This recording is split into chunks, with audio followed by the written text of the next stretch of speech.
Ini ada 6 elemen dari key corporate governance elements, ya, ada 6 elemen yang disampaikan oleh World Bank. Kenapa GCG itu penting bagi perusahaan? Yang pertama adalah establishing a sound legal and regulatory framework for corporate governance. Jadi sound itu kalau terjemahannya apa ya? Sound itu sehat tuh, sehat. Ada teman-teman ada yang punya ide terjemahan dari sound ini? Jadi framework legal dan peraturan yang sehat atau yang memadai. Bagaimana itu bisa dicapai? Caranya ada 4 di sini. Yang pertama adalah memastikan bahwa perusahaan itu compliance pada company law atau undang-undang PT maupun undang-undang lain dan peraturan lain yang terkait dengan usaha kita, usaha perusahaan tersebut. Jadi kalau dia berusaha di bidang misalkan hutan tanaman industri, kita perusahaan tersebut harus tunduk kepada undang-undang mengenai lingkungan, undang-undang kehutanan, undang-undang perkebunan. Kalau undang-undang yang selalu atau pasti dijadikan acuan oleh perusahaan, yang pertama adalah undang-undang PT, undang-undang tentang perpajakan, undang-undang tentang tenaga kerja. Nah, itu pasti. Perusahaan itu harus merujuk ke sana karena mereka pasti punya tenaga kerja yang harus diatur sesuai dengan peraturan perundang-undangan.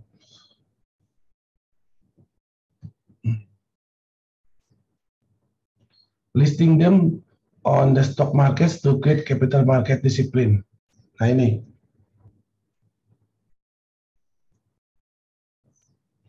Banyak sebenarnya motif utama dari perusahaan masuk ke capital market adalah untuk mendapatkan modal murah.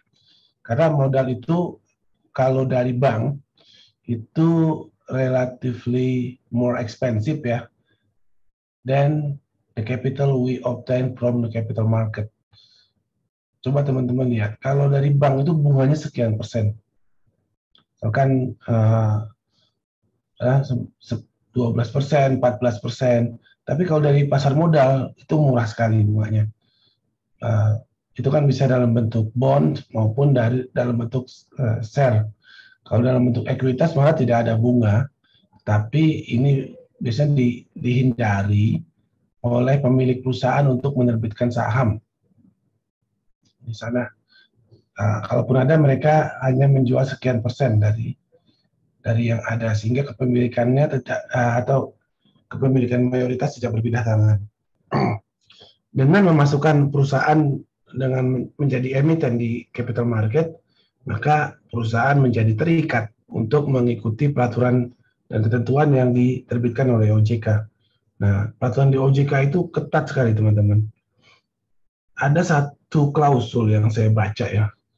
Kalau di dalam peraturan yang umum, apabila ada dua pengaturan, ya ada dua pengaturan yang berbeda atas aspek yang sama, maka yang dipilih adalah yang lebih ringan. Itu kalau dalam peraturan umumnya, kaidahnya hukum seperti itu. Tapi dalam OJK itu ada peraturan yang lain.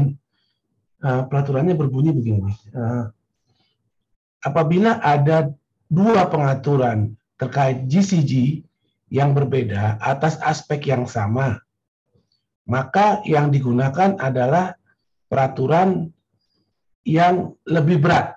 Contohnya, tentunya misalkan perusahaan diminta di peraturan A, perusahaan diminta untuk memberikan laporan perkembangan penjualan bond misalkan setiap 6 bulan. Tapi di peraturan B, sama-sama peraturan OJK, mengatur bahwa perusahaan harus melaporkan quarterly. Nah, ada dua pengaturan yang berbeda nih, yang satu semesterly, yang satu semi-annually, yang kedua adalah quarterly. Maka berdasarkan kaidah yang ada di OJK, yang dipilih adalah yang paling berat, sehingga perusahaan harus memilih melaporkan quarterly, setiap triwulan. Nah, itulah manfaat dari perusahaan masuk ke dalam sistem pasar modal. Berikutnya, developing modern SOE laws and regulation. Jadi dalam ada di sana dalam perusahaan sendiri juga ada SOP, dan di sini lebih modern jadinya. Uniting SOE under a national code of corporate governance or creating a specific code for to codify good practices. Ini masalah codification saja. Elemen yang kedua adalah creating proper ownership arrangement for effective state oversight and enhanced accountability. Jadi di sini dari aspek pengawasan dan akuntabilitas. Bagaimana caranya? Yang pertama adalah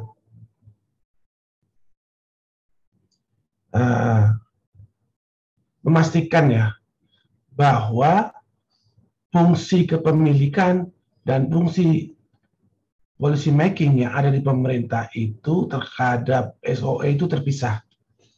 Maksudnya begini, it used to be in the past that BUMN itu pemiliknya adalah tiga kementerian yang terlibat di situ, RUPS-nya. Itu Kementerian BUMN, Kementerian Keuangan, dan Kementerian Teknis. Let's say, misalkan PT ASDP. Tahu teman-teman PT ASDP? Singkatan dari Angkutan Sungai dan Pelabuhan. Itu dulu itu dia, di pemiliknya RUPS-nya melibatkan itu. Kementerian BUMN, Kementerian Keuangan, dan Kementerian Teknis. Kementerian Teknisnya apa? Kementerian Teknisnya adalah Kementerian Perhubungan atau Departemen Perhubungan dulu namanya.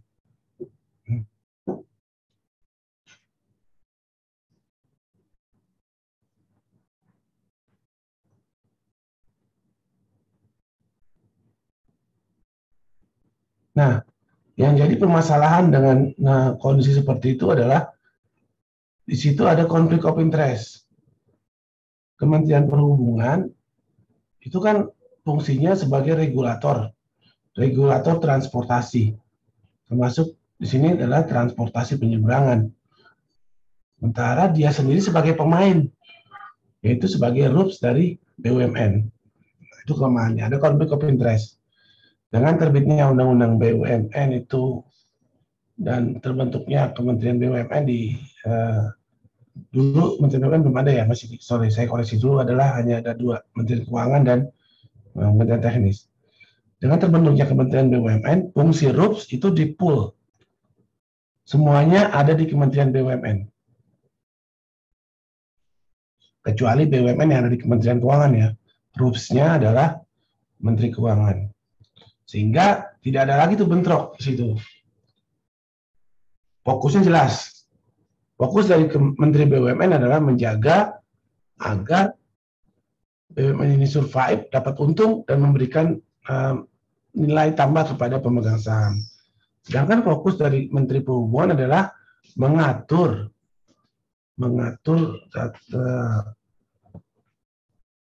mengenai perhubungan di Indonesia. Jadi tidak hanya melindungi BUMN, tapi melindungi, tujuannya bukan hanya melindungi BUMN ya. Tujuannya adalah melindungi masyarakat sebagai pengguna jasa perhubungan. Berikutnya ini ada developing appropriate arrangement for carrying out ownership functions. Nah, ini diatur nih hubungannya bagaimana BUMN itu ketika akan mengangkat direksi, mengganti komisaris, melakukan corporate action, apakah perlu disetujui semuanya oleh RUPS. Nah, itu ada levelingnya. Jadi untuk sekian persen dari transaksi misalkan cukup dengan keputusan direksi. Di atasnya lagi 20% sampai 50% misalkan harus mendapatkan persetujuan Dekom.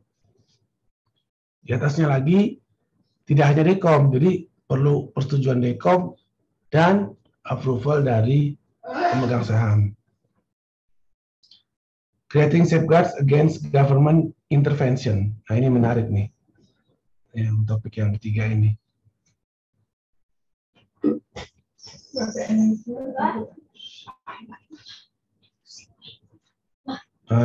ya, ini ada anak saya nih. Wait a second.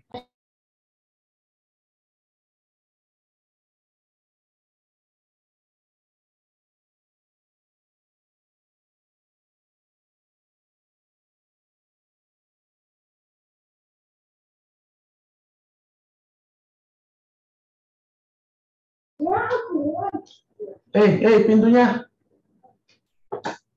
Ini ada cerita menarik ya. Jadi creating safeguard against government intervention. Ini intervensi ini selalu ada, bagaimanapun dia akan tidak mungkin dihilangkan ya. Di negara manapun tetap ada.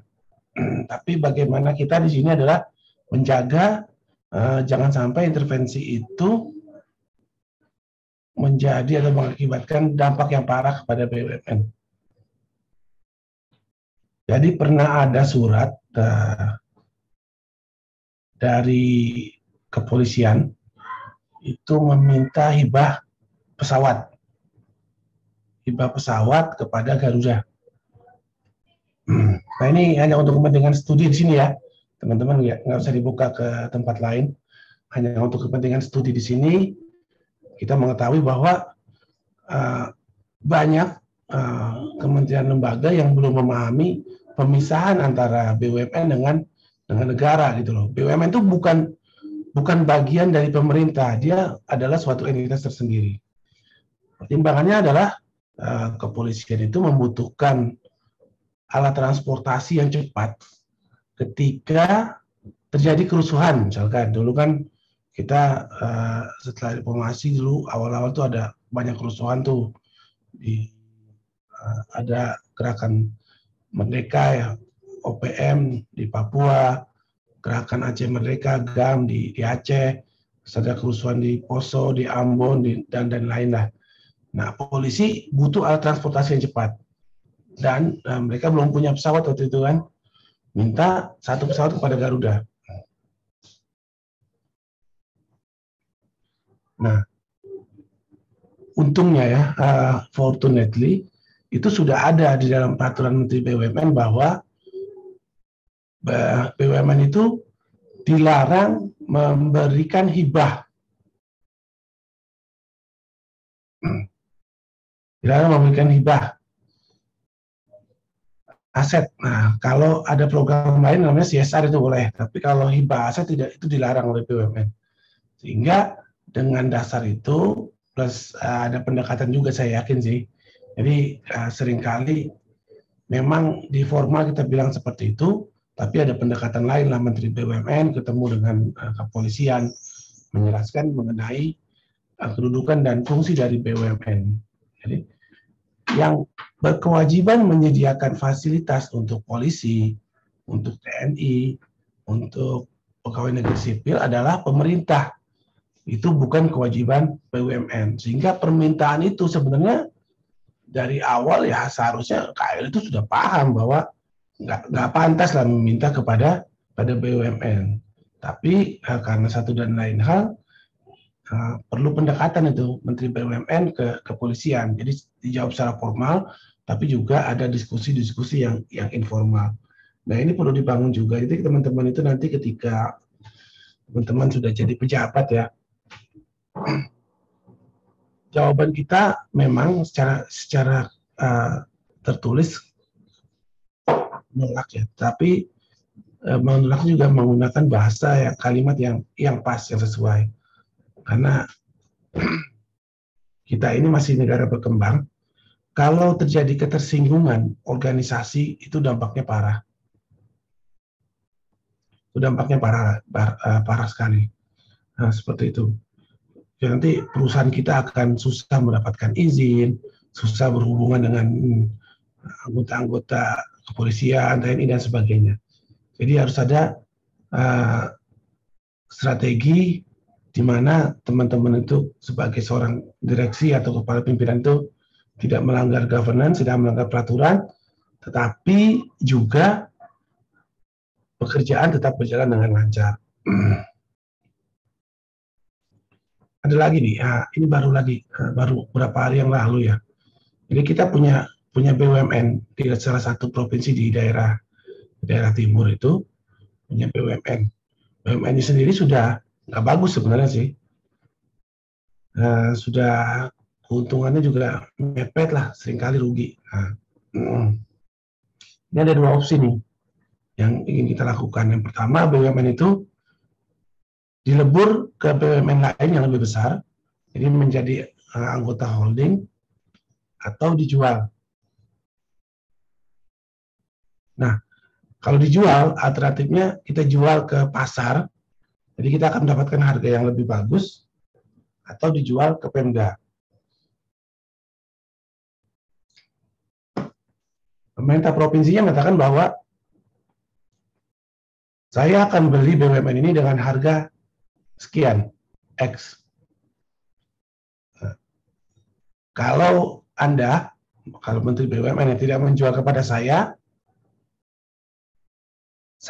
akan mengundang investor lain, membangun pabrik yang sama persis di sebelah pabrik Anda. Dan saya akan pastikan bahwa, ini gubernur yang ngomong, dan pastikan bahwa nanti bahan bakunya, pabrik Anda tidak akan mendapatkan bahan baku, karena bahan baku akan kami arahkan untuk pabrik baru. Jadi sudah di fait accompli seperti itu. Nah, dalam hal ini pertimbangan bisnis menjadi nomor 2. Yang utama adalah kita mendapatkan, karena tidak mungkin BUMN itu berhadapan-hadapan vis-a-vis dengan pemerintah. Kalau kondisi seperti itu, ya mau nggak mau akhirnya diputuskan bahwa kita akan jual BUMN ini kepada pemerintah provinsi tersebut. Cuman ada kekhawatiran nih. Ada kekhawatiran apakah pemerintah provinsi itu punya uang, punya dana ya. Jadi kekhawatiran seperti itu. Teman-teman dulu ada yang mengikuti kasusnya Newmont yang Provinsi Nusa Tenggara Barat? Tidak, Pak. Belum ada ya. Jadi gini nih kasusnya. Jadi Newmont itu dalam perjanjian, Newmont itu pemiliknya adalah Jepang ya, perusahaan Jepang. If I'm not mistaken, it's a Japanese company. Kepemilikan di awal ketika didirikan, pemerintah itu sekian persen, 20 kalau nggak salah ya. 20% dalam perjanjian. Setelah beberapa puluh tahun, pemerintah Indonesia kepemilikannya bisa ditingkatkan dengan membeli saham dari perusahaan Jepang. Nah, masuklah waktu itu di zaman siapa ya presidennya? Zaman Gus Dur atau SBY ya? SBY sih kalau salah. Perusahaan Jepang ini kan berkewajiban melepas sahamnya. Nah, pemerintah daerah waktu itu adalah Nusa Tenggara Barat. Nusa Tenggara Barat ingin mendapatkan bagian, tapi pemerintah daerah tidak memiliki dana. Akhirnya bagaimana caranya? Mereka bilang, kami akan membayar dengan dividen yang akan kami terima. Logiknya ini agak susah diterima nih. Jadi saya beli saham Anda, tapi saya bayar nyicil dengan dividen yang akan saya terima dari saham tersebut. Nah, akhirnya agak berat juga ya diskusi segala macam. Akhirnya dia menggunakan pemerintah provinsi tersebut meminjam uang dari grup konglomerat, dan akhirnya yang masuk ke APBD juga sangat kecil, nggak signifikan lah gitu seperti itu. Tapi karena hubungan antara pusat dan daerah yang harus dijaga, sini banyak praktik bisnis kita itu yang nggak sehat sebenarnya. Kita mendapatkan saham, jual beli BUMN, itu kompromis dengan istilahnya hubungan antara pusat dan daerah. Jadi walaupun teman-teman kita di negara kesatuan, tapi dalam praktiknya ini ada positif dan minusnya juga ya. Pemerintah daerah itu punya otonomi yang sangat kuat gitu, apa di bidang ekonomi.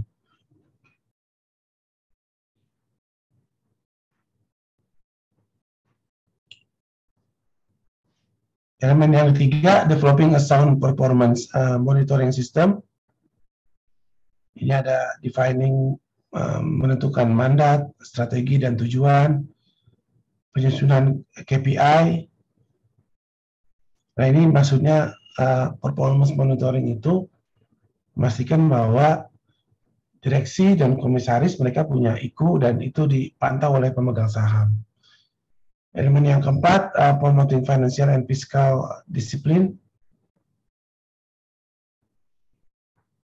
Sini dipisahkan tuh, reducing preferential access to direct and indirect public financing. Jadi seharusnya BUMN itu mereka bisa mengenerate cash untuk growing, untuk tumbuh, investasi, setelah itu mereka melakukan leverage, mengurangi sekecil mungkin adanya suntikan modal dari negara, kecuali dalam rangka penugasan ya. Ketika pemerintah punya kepentingan ingin bangun jalan tol di Sumatera misalkan, itu kalau melibatkan swasta nggak akan masuk karena financially is not visible gitu. Tapi economically viable. Akhirnya tetap dijalankan oleh pemerintah. Elemen yang keempat, oh ya teman-teman, 736 ya, nanti dulu deh selesai ini. Professionalizing SOE boards by developing a structure and transparent process for board nomination. Di kita itu ada fit and proper test ya dalam pemilihan direksi dan komisaris. Kalau saya kurang paham proses di Kementerian BUMN, tapi kalau di BUMN Kementerian Keuangan itu fit and proper test-nya ketat sekali. Saya melihat pernah sih saya ikut sekali itu ya, siapin data aja. Itu ada interview melibatkan beberapa direktur jenderal dengan beberapa kandidat. Muhammad Mursi, betul.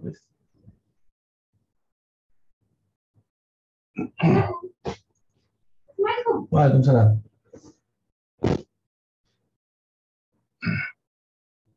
Di situ dilihat bukan hanya dari sisi experience, tapi juga dari integrity. Yang kelima, enhancing transparency and disclosure. Disclosure, dan ini yang akan kita bahas ya. Yang intinya adalah kita menerapkan prinsip-prinsip yang sama yang diperlakukan oleh pihak swasta. Memperbaiki proses pelaporan, memperkuat control environment, dan menggunakan independent external auditor. Yang terakhir, protecting shareholder rights in mixed ownership companies.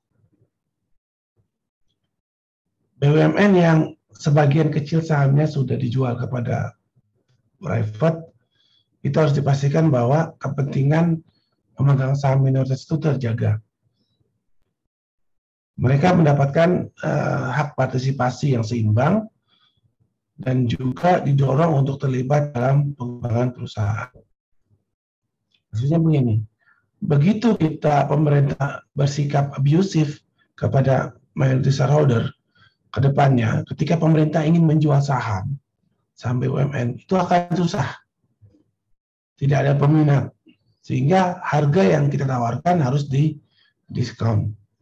Jadi dampaknya itu jangka panjang. Ini dalam jangka pendek kita merasa menang lah menghadapi minority shareholders. Tapi ke depannya ketika kita akan menjual saham itu tidak akan ada peminat, atau kalaupun ada mereka akan menuntut harga yang jauh lebih rendah daripada fair value saham yang akan kita lepas ke pasar. Teman-teman silakan isi presensi dulu.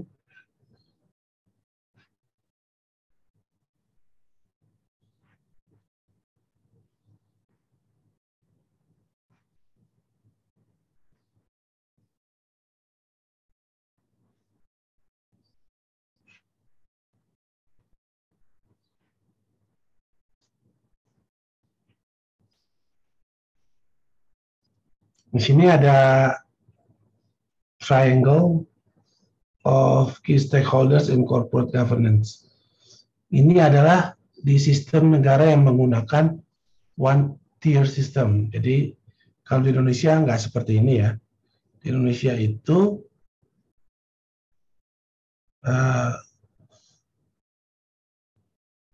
yang managers itu diganti dengan Dekom, Dewan Komisaris. Jadi kalau manajemen dalam korporasi itu tidak melapor kepada pemegang saham. Kalau di Indonesia hanya melapor kepada direksi. Nggak boleh tuh. Misalkan kepala divisi akuntansi kirim surat kepada Menteri Keuangan sebagai RUPS, nggak boleh. Jadi harus kepada direksi terlebih dahulu dan direksi yang berhubungan dengan Dekom ataupun dengan pemegang saham. Apa challenge-nya di sini? Yang pertama adalah multiple principles ya. BUMN itu harus berhubungan dengan RUPS, walaupun misalkan Kementerian Teknis itu bukan lagi pihak yang terlibat dalam RUPS, tapi ya tetap dijaga di situ relationship yang sehat. Berikutnya adalah multiple and often competing goals and objectives. Jadi ada tujuan-tujuan yang berbeda yang mungkin bertentangan gitu ya.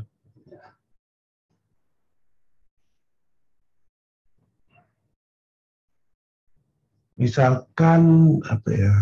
Saya ambil contoh yang real case gitu. Bukan bertentangan sih, misalkan gini.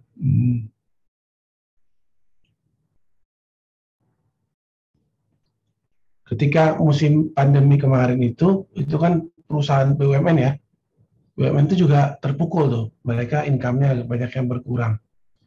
Tetapi itu ada semacam kewajiban dari pemerintah meminta agar BUMN meningkatkan CSR-nya, berupa misalkan pemberian vaksin kepada masyarakat di sekitar pabrik.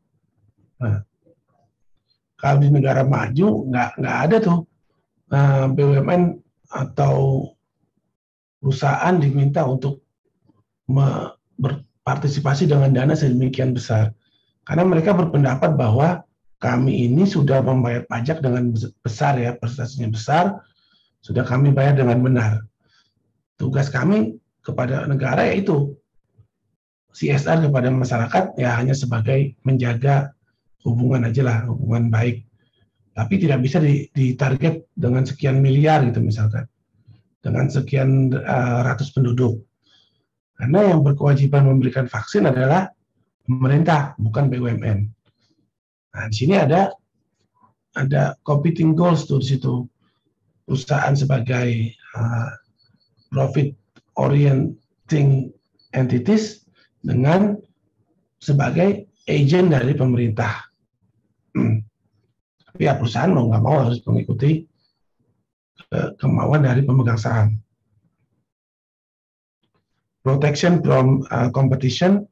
Jadi kalau BUMN yang dilindungi dari kompetisi, itu in the long run mereka itu akan suffer ketika pintu kompetisi dibuka sedikit demi sedikit.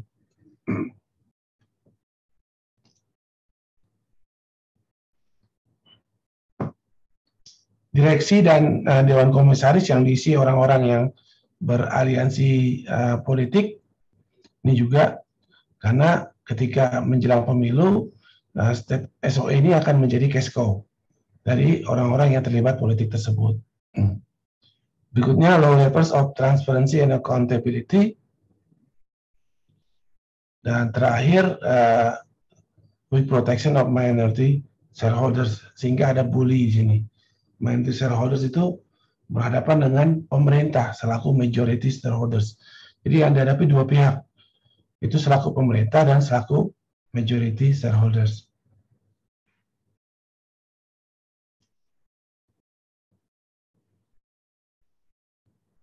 Berikut adalah legal and regulatory framework ya BUMN di beberapa negara lain.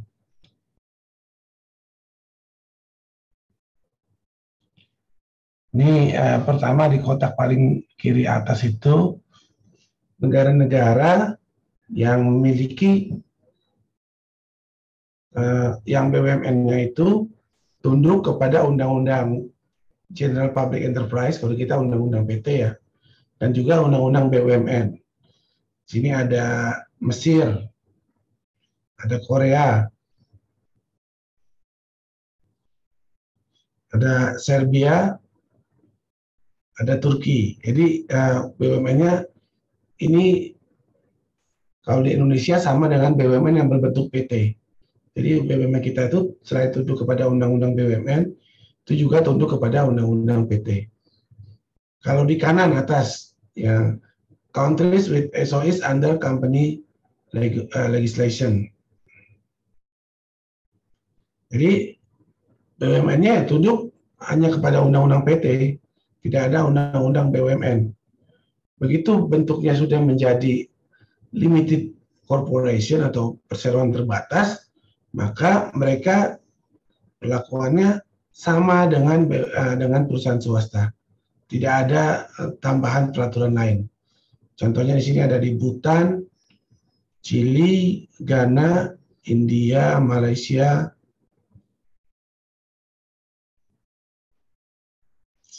Di sini ya, di Malaysia itu mereka BUMN-nya itu dalam satu holding yang disebut juga dengan Hasana Berhad ya. Kalau di Singapura ada Temasek. Di Indonesia dulu zamannya Bu Rini, ada rencana menggabungkan semua BUMN dalam satu holding. Jadi ada induknya, namanya holding BUMN, dan Kementerian BUMN akan dihapus. Berpindah semua menjadi karyawan dari PT BUMN. Tapi ini tidak mendapatkan persetujuan politik, sehingga rencananya tidak dilanjutkan oleh Pak Erick Thohir. Yang dilakukan sekarang adalah bentuk holding juga, tetapi holding yang sifatnya sektoral atau environmental. Tidak ada satu major holding yang menaungi semua BUMN. Beda dengan di Malaysia dan di Singapura. Di sini juga ada contoh di Pakistan, Peru, Serbia. Oh, jadi di Serbia ini terpisah nih. Ada BUMN yang tunduk pada Undang-Undang PT dan Undang-Undang BUMN, tapi ada jenis tertentu yang hanya tunduk pada Undang-Undang PT. South Africa dan Zambia. Nah, mengenai kepemilikannya bagaimana? Kalau di Indonesia, kepemilikannya memang Menteri Keuangan ya, selaku ultimate shareholders. Tetapi sebenarnya kita itu hanya simbolis Menteri Keuangan. Yang menjadi day-to-day owner itu adalah Kementerian BUMN. Karena dia yang memegang kekuasaan RUPS. Menteri Keuangan nggak bisa. Tidak diberikan kewenangan tersebut.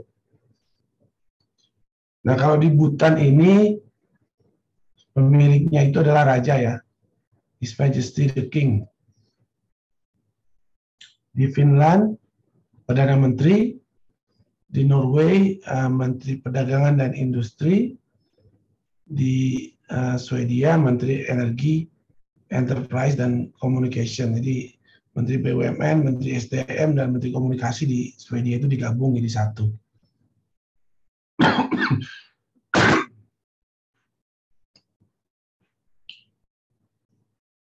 Sampai di sini ada pertanyaan, teman-teman?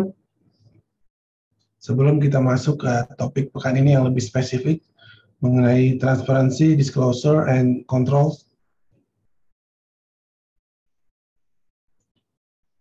Jadi yang dimaksud dengan transparansi itu adalah, jadi kalau dikatakan bahwa perusahaan kami ini sekarang sudah transparan, apa buktinya? Buktinya adalah meningkatnya arus informasi secara on time dan andal berkaitan dengan ekonomi, sosial, dan politik mengenai dari aspek sosial, ekonomi, dan politik mengenai penggunaan utang,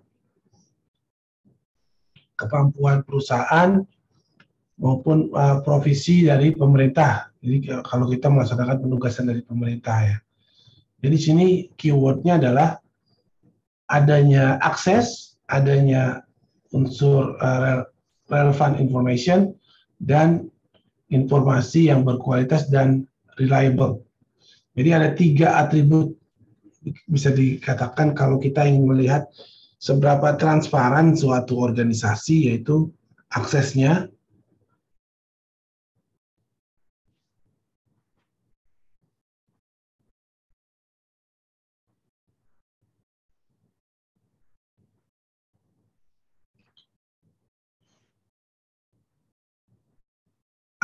paling nggak ada secara prinsip bahwa semua orang yang berkepentingan itu memiliki hak untuk mendapatkan informasi. Yang kedua, informasi yang diberikan adalah informasi yang relevan. Misalkan kalau yang meminta itu Menteri Tenaga Kerja atau dinas tenaga kerja di provinsi maupun di kabupaten kota, maka data yang kita berikan fokus pada sistem tenaga kerja di dalam perusahaan kita berikan. Ketika yang meminta informasi adalah dinas lingkungan, kita berikan informasi mengenai bagaimana kita mengelola limbah, bagaimana kita membuang limbah yang sudah diolah tersebut ke sungai misalkan.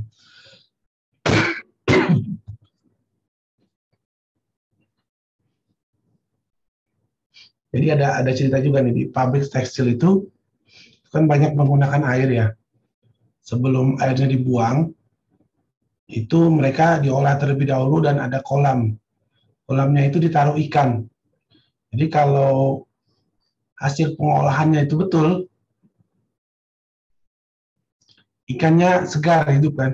Nah, ini karena pabriknya ini nakal, itu tidak taruh ikan, karena kalau ada ikan pasti mati gitu kan. Nah, ketika ada pemeriksaan mereka beli ikan yang sehat-sehat, ikan dilepas di situ. Mereka bilang ke pemeriksanya, ini ikan aja di sini hidup gitu. Berarti airnya sudah bersih. Padahal ikannya baru aja ditaruh. Kan begitu orangnya pulang, ikannya langsung diangkat lagi karena segera mati. Tapi kalau zaman sekarang kan sudah ada uji lab dan sebagainya, sudah ada CCTV.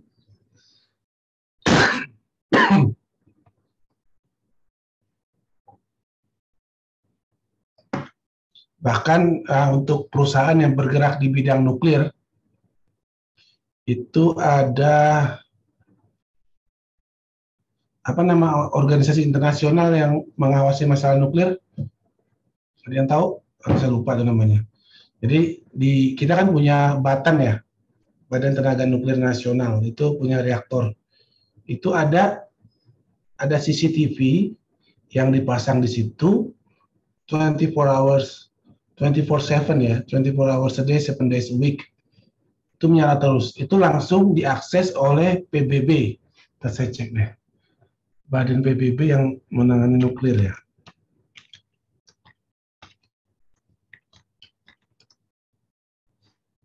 Oh, ini namanya IAEA kalau nggak salah ya. Ya, jadi di Batan itu ada kamera CCTV yang terhubung ke kantor IAEA itu, International Atomic Energy Association. Jadi seperti itu, saking ketatnya, saking transparannya. Jadi kalau seandainya ada pihak yang mengambil sedikit saja material dari nuklir itu untuk digunakan sebagai pembuatan bom, itu langsung ketahuan oleh IAEA. Itu juga yang terjadi ketika teman-teman baca di berita mengenai krisis nuklir di Iran. Jadi Iran itu mereka sudah berhasil, jadi nuklir itu nggak bisa dibuat bom sembarangan aja. Jadi hanya yang sudah dikayakan atau di enrichment-nya sudah level tertentu, baru bisa dikonversi menjadi bom.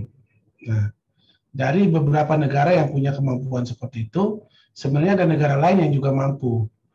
Jepang itu mereka itu sekarang nggak punya, tapi dengan teknologi mereka itu menurut perkiraan hanya dalam 1 minggu Jepang itu bisa membuat bom nuklir. Mereka punya PLTN, punya saintis, dan punya peralatan untuk mengkonversikan dari nuklir untuk energi menjadi nuklir untuk weapon, untuk senjata. Iran ini menurut PBB kemungkinan besar mereka sudah mampu untuk melakukan itu. Sehingga sini ketat sekali tuh konflik di situ sebenarnya bukan hanya masalah politik ya, tapi juga ada aspek perdagangan. Ada juga peran dari Arab Saudi selaku kompetitor Iran, sama-sama penghasil minyak. Jadi sudah complicated di situ. Ada dan dibumbui juga dengan perbedaan misalnya aliran keagamaan. Jadi kalau masalah dasarnya adalah masalah politik dan ekonomi dan dibumbui dengan masalah religion and social konflik lah di Timur Tengah. Kembali lagi ke sini, jadi yang dimaksud dengan transparansi itu adalah apabila 3 atribut ini terpenuhi. Aksesnya, relevant information, and quality and reliable.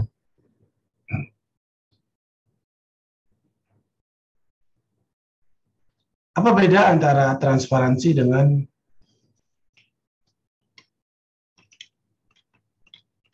disclosure ya? Transparansi itu kan kata sifat ya, adjektif ya. Kalau disclosure itu lebih kepada perbuatan ya, reverse. Jadi kegiatan merilis financial and non-financial information. Jadi kalau transparansi itu ada sifatnya, sedangkan kegiatannya adalah disclosure atau pengungkapan. Itu bedanya aja. Bedanya seperti itu. Disclosure itu bisa disediakan kepada general public, kepada masyarakat. Contohnya perusahaan TBK itu ada di website mereka secara periodik ya, melaporkan perkembangan laporan keuangan interim maupun laporan keuangan tahunan. Ada juga yang laporan sifatnya spesifik, melapor kepada OJK sesuai dengan format yang ditentukan, melapor kepada pajak, dinas kesehatan dan lingkungan dan sebagainya.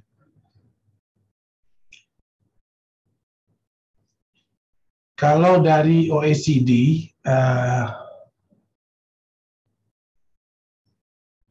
prinsip disclosure itu adalah yang pertama ya, a clear statement to the public of the company's objective and their fulfillment, the ownership and voting structure of the company, bagaimana cara voting di sana, hal-hal yang material terkait dengan risiko, bantuan keuangan yang diterima dari pemerintah maupun dari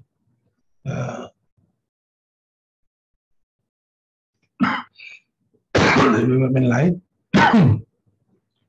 dan transaksi material yang melibatkan entitas terrelasi.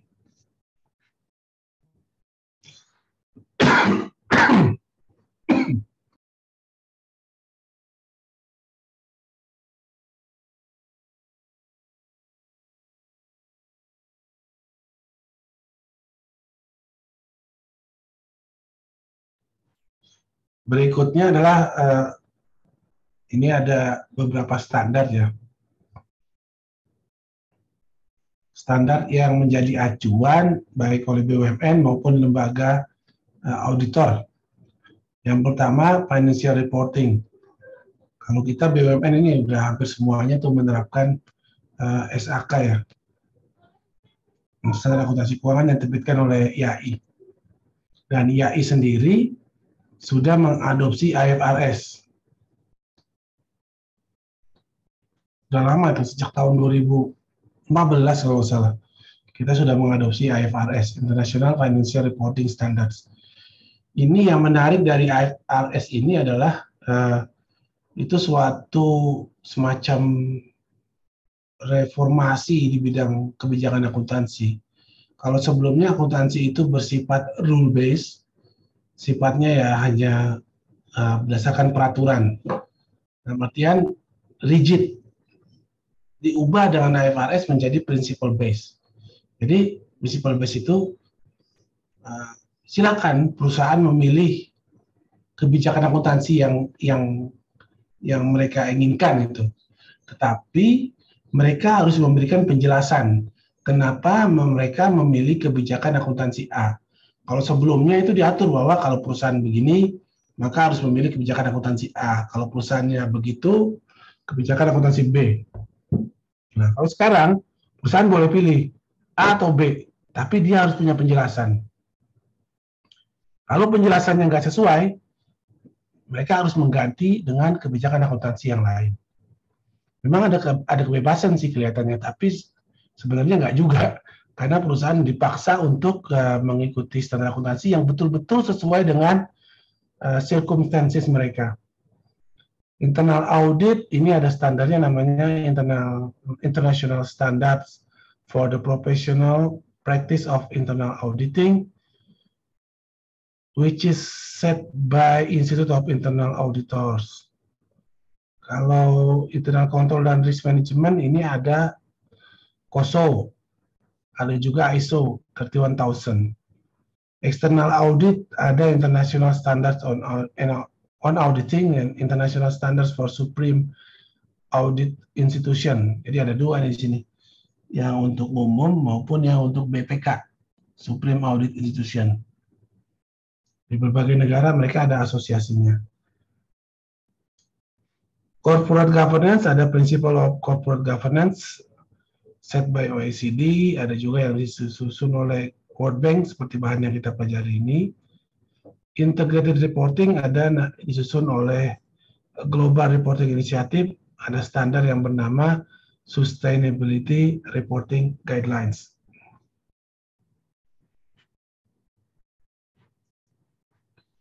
Ini siapa saja yang terlibat? Kalau di Indonesia, di sini ya teman-teman ya. Di board directors ini di sampingnya kita buat lagi satu kotak.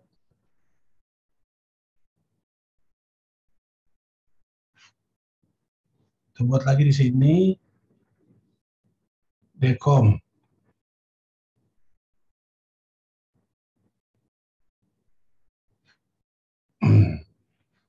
Dekom itu di bawahnya ada organ lagi, di sini ada komite audit. Kalau perusahaan besar ada 3 ya, komite pemantau manajemen risiko, dan ketiga adalah komite remunerasi.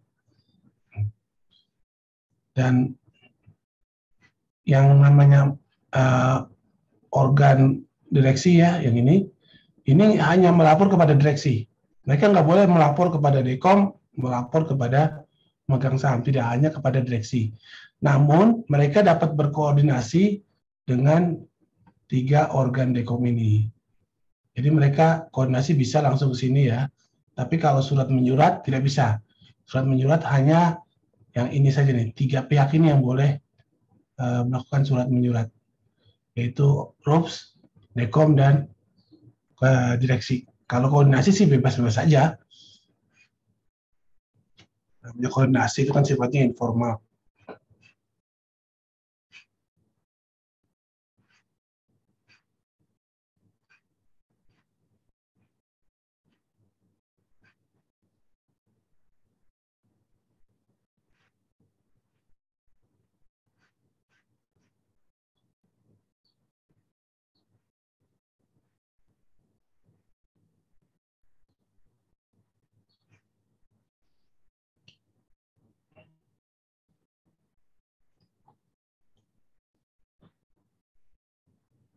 Berikutnya adalah control aspects.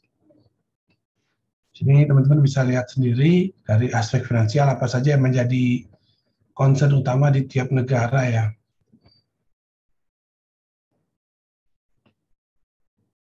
Ini bukan berarti di Brazil mereka hanya monitor ini, tidak. Ini adalah contoh, misalkan diambil beberapa BUMN ya, fokusnya yang ini.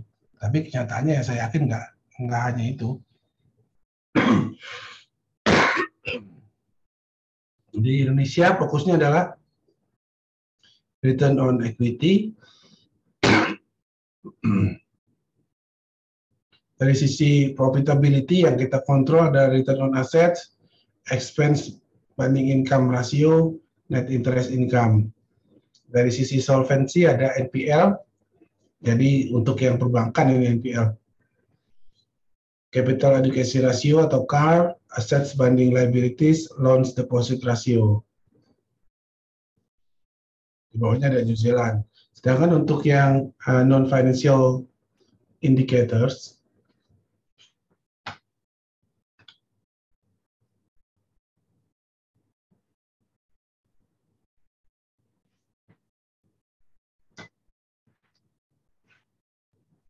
ada customer service, market performance, goal achievement, innovation, dan employee involvement.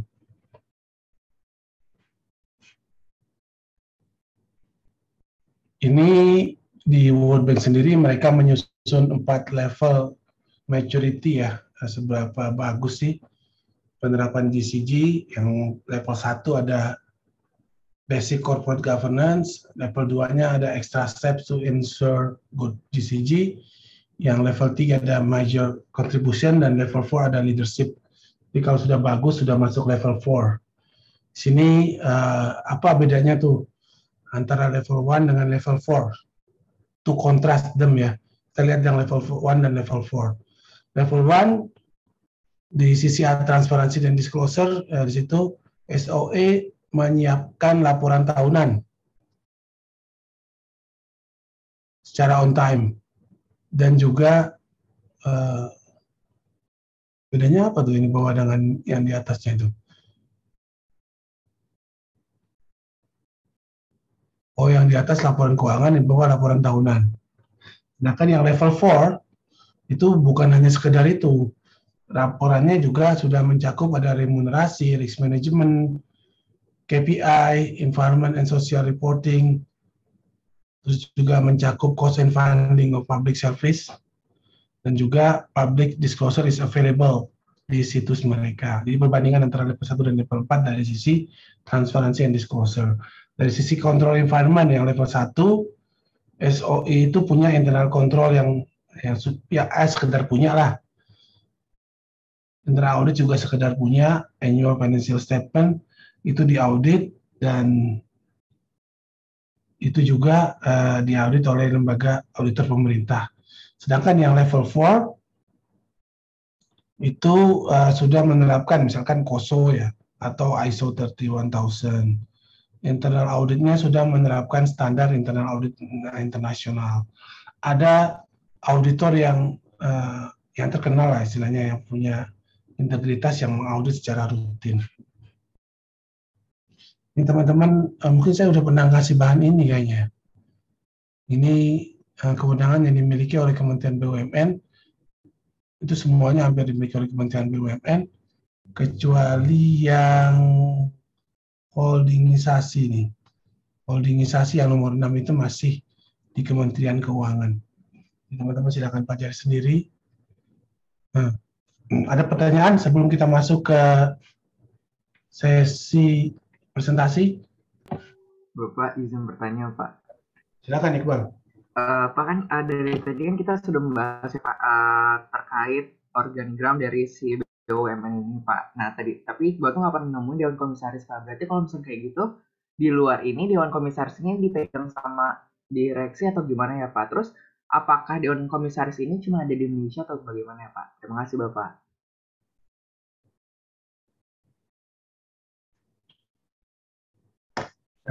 Yang pertama saya belum nangkep nih. Kalau yang kedua, apakah sistem two tiers ini ya, teman-teman bisa Google sendiri. Saya nggak hafal negara mana saja, tapi biasanya negara-negara yang menerapkan civil law. Kan ada 2 mazhab utama ya dalam hukum. Common law itu yang dulu Inggris, jadi negara-negara ex jajahan Inggris, Commonwealth countries itu biasanya mereka menggunakan common law. Di situ menggunakan one tier system.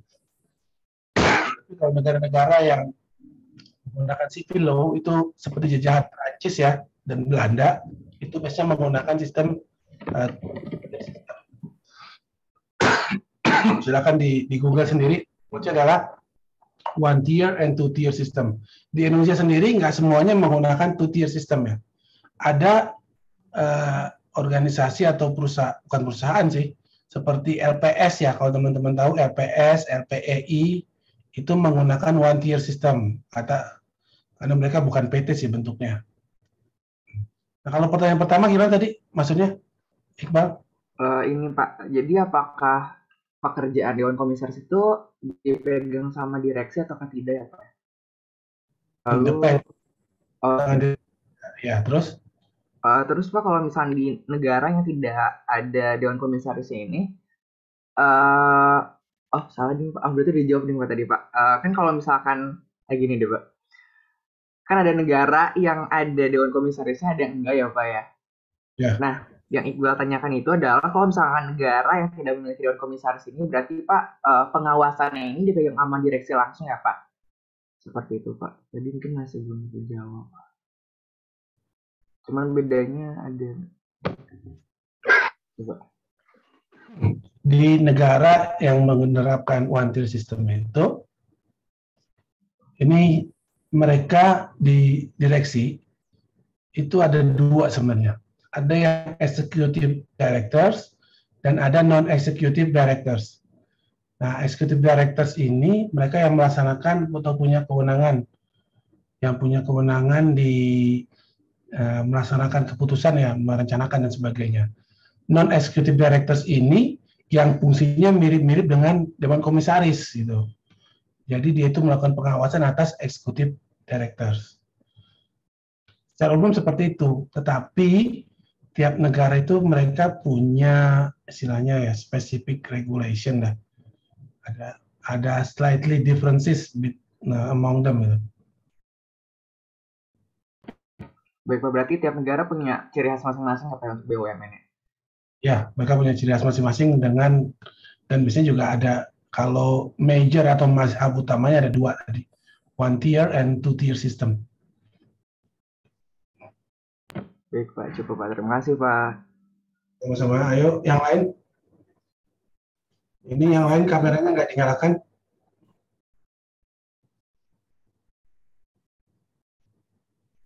Pak, izin bertanya, Pak. Silakan, Nike. Iya, Pak. Jadi tadi kan udah dibahas tentang keterbukaan informasi dan pengungkapan gitu ya, Pak. Pengungkapan laporan keuangan. Nah, yang saya ingin tanyakan, Pak, adakah kayak sanksi gitu, Pak, dari negara kepada BUMN yang mungkin tidak melakukan penyajian gitu, Pak, penyajian laporan tersebut. Seperti yang kayak semalam saya cari dulu kan, Pak. Ternyata tidak ada laporan keuangannya, mungkin belum dirilis, tapi laporan tahunannya udah gitu, Pak. Itu kan tidak memenuhi eh, peraturan gitu ya, Pak. Ada sanksi lebih lanjut nggak, Pak? Kasih, Pak. Itu harusnya ada. Nah, harusnya ada ya di peraturan Menteri BUMN mengenai tata kelola. Itu harusnya ada sanksi. Sanksinya biasanya gini sih, sebelum itu kalau nggak diterbitkan, juga mereka kalau langsung itu mereka akan mengganti. Jadi Menteri BUMN selaku RUPS itu akan mengganti direksi dan komisarisnya. Kenapa komisaris juga diganti? Karena komisaris itu gagal mengawasi direksi. Jadi kalau direksi nggak menyusun laporan keuangan interim misalkan, komisaris tidak ada effort untuk menegur, untuk mengingatkan direksi dan melaporkan kepada pemegang saham, maka komisarisnya juga diganti. Kalau sanksi yang lain tuh kayaknya nggak ada ya. Jadi fokusnya ke pejabatnya karena permasalahannya adalah di direksi terutama dan komisaris selaku pengawas. Kalau pengaturannya sendiri di undang-undang memang terbuka. Setiap warga negara Indonesia itu punya akses harusnya. Tetapi ini kita lihat nih banyak BUMN kita yang belum melakukan keterbukaan ini. Kalau yang harusnya ada lembaga lain ya. Ada lembaga lain. Kalau Menteri BUMN itu kan sebenarnya internal mereka, Menteri BUMN itu punya interest, punya kepentingan dengan BUMN. Ada lembaga lain, mungkin ada ya, coba teman-teman cari deh. Lembaga yang mengatur mengenai keterbukaan informasi publik ini. Kalau LSM itu ILKI. Biasanya kalau ada permasalahan, ILKI itu berhak meminta. Itu kalau terkait dengan buruh, LSM-nya serikat buruh itu berwenang bisa meminta masalah informasi ini. Kalau nggak dikasih juga, kita bisa melapor ke ombudsman deh kayaknya, ombudsman. Itu dari saya, Nike. Mohon maaf nih kurang komprehensif penjelasannya, tapi teman-teman bisa cari sendiri sebenarnya itu. Yang saya paham baru sebatas itu, ada kewajiban, tetapi enforcement-nya sepertinya belum jalan. Baik, Pak. Makasih, Pak. Ada lagi yang lain? Ini kameranya masih, orangnya ada di tempatnya nih. Kalau tidak ada, kita mulai presentasi ya. Masih ada 3 kelompok yang belum. Kelompok mana dulu? Sini Sonia Izin ya. Pak, Ya, kelompok 2. kelompok 2. Itunya apa sektornya? Sektornya pertanian, Pak. Tarian. Oke, silakan. Kelompok 2 presentasi. Izin share screen, Pak. Oke.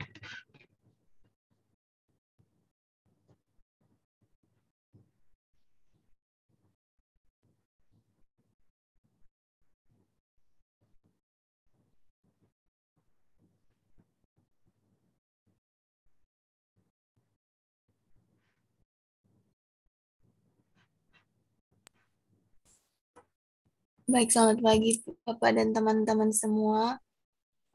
Terima kasih atas waktu dan kesempatan yang telah diberikan kepada kami kelompok 2.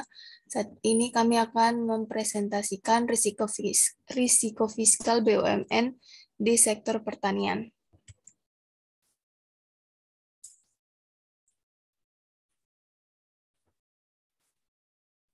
Pertama-tama perkenalkan anggota kelompok kami ada Alvaris Rahmatullah, Enrico Ramadan Rizky, Mat Jusman, Muhammad Aimanus Zaki, Nika Sri Maharani, dan Olivia Pascauli Samosir.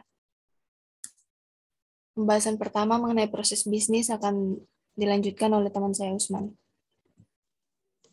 Baik, terima kasih Sonia. Selamat pagi Bapak dan teman-teman.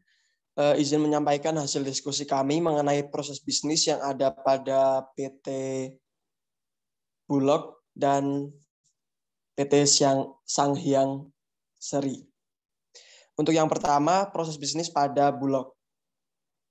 Salah satu program yang dibentuk oleh pemerintah untuk mengurangi beban masyarakat dalam pemenuhan kebutuhan pokok adalah program bantuan pangan non-tunai atau BPNT yang telah dikembangkan menjadi program sembako.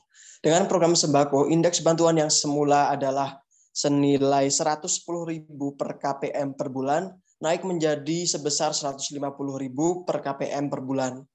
Selain itu, program sembako memperluas komoditas yang dapat dibeli oleh masyarakat penerima bantuan, sehingga tidak hanya berupa beras dan telur saja, seperti pada program BPNT.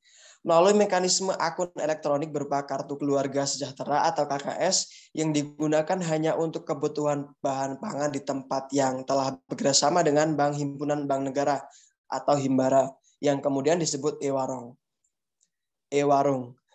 Program ini diselenggarakan sesuai dengan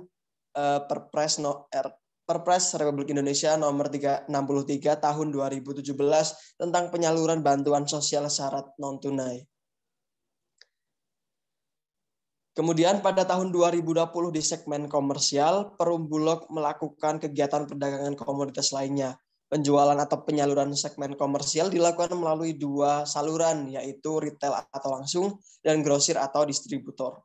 Saluran penjualan retail meliputi Rumah Pangan Kita atau RPK, serta jaringan retail lainnya termasuk online market.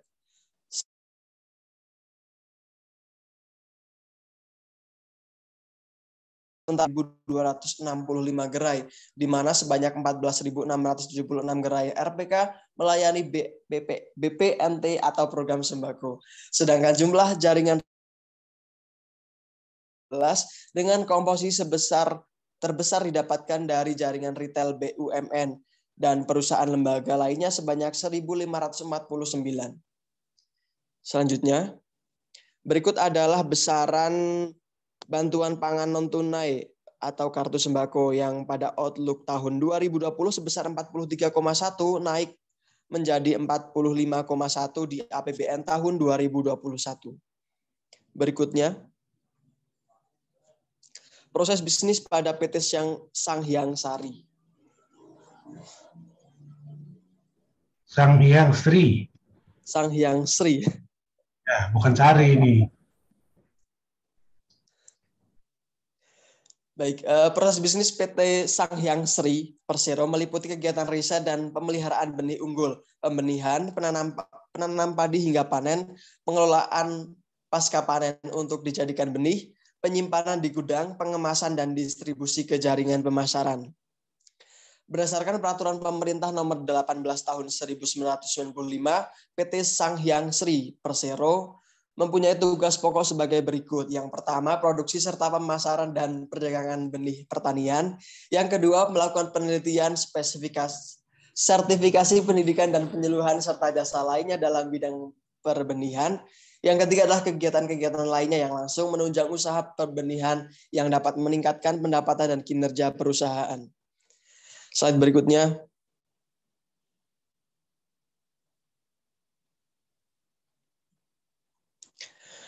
Data LKPP pada tahun 2020 menunjukkan bahwa PT Sanghyang Sri mencatatkan liabilitas sebesar sekian dengan rincian liabilitas jangka pendek sebesar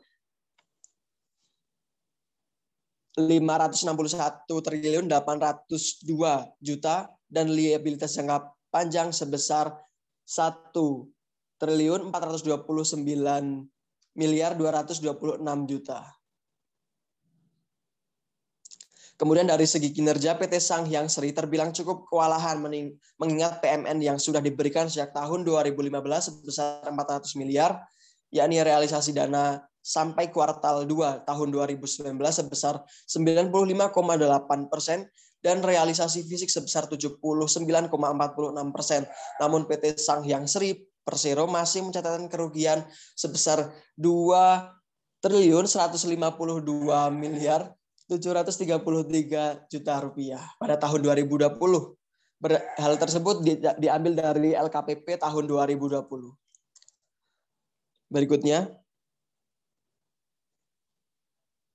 Sebelum itu, saat ini PT Sanghyang Sri sudah tergabung dalam holding BUMN Pangan yang mana PT Raja Wali Nusantara Indonesia atau Persero menjadi induknya. Pembentukan holding ini didahului dengan pengesahan peraturan pemerintah nomor 118 tahun 2021 tentang penambahan penyertaan modal negara ke dalam modal saham PT RNI serta dilengkapi dengan keputusan Menteri Keuangan nomor 555/KMK 06 tahun 2021 tentang penetapan nilai penyertaan modal negara ke dalam modal saham PT RNI.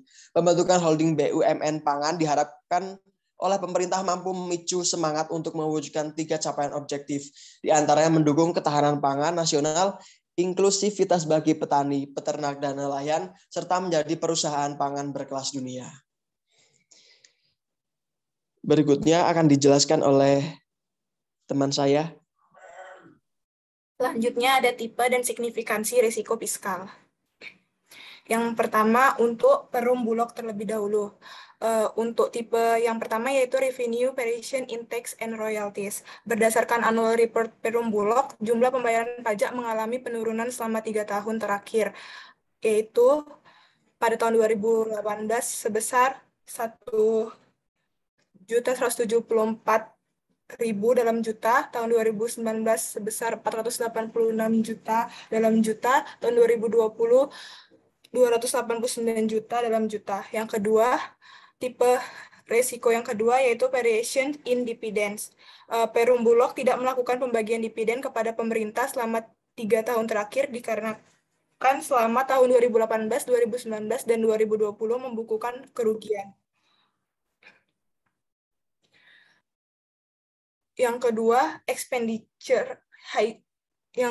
tipe expenditure higher subsidies or transfer triggered by indexation schemes, bailiffs, or explicit contingent liabilities, yaitu adanya temuan penyimpangan penyaluran BPNT tersebut saat pihaknya melakukan inspeksi mendadak ke sejumlah e-warung setelah mendapat laporan terkait hal tersebut. Dalam sidak tersebut, anggota DPRD Cianjur menemukan 3 e-warung terlebih dahulu menarik uang dari kartu penerima, namun tidak langsung memberikan bantuan pangan yang didapat.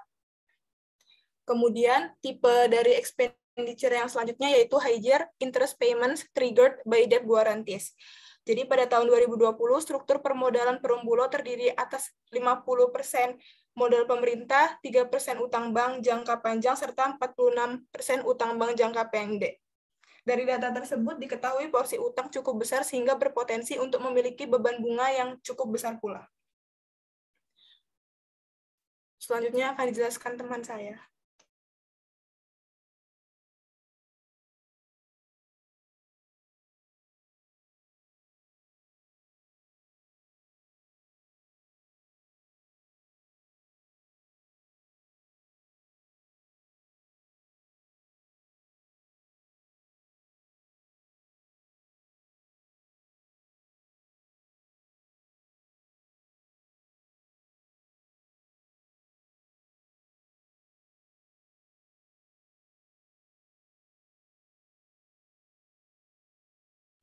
Kepada Enrico dipersilakan.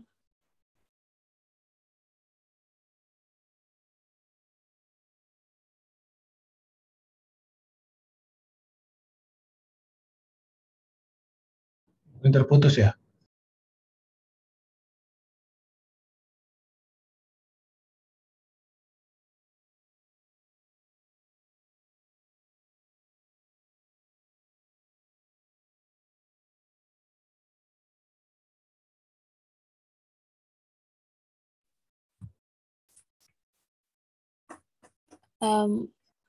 Saya lanjutkan, tipe dan signifikansi risiko fiskal pada PT Sangyang Sri. Dari revenue-nya, variations in taxes and royalties, PT Sangyang Sri ini, penerimaan negara dari pajak yang dibayar oleh PT Sangyang Sri pada tahun 2018 dan 2019 tidak ada, tapi pada tahun 2020 ada penerimaan negara sebesar 1.607.000.000 rupiah. Selanjutnya, variation in dividends. PT Sangyang Sri tidak melakukan pembagian dividen kepada pemerintah selama tahun 2018, 2019, hingga 2020.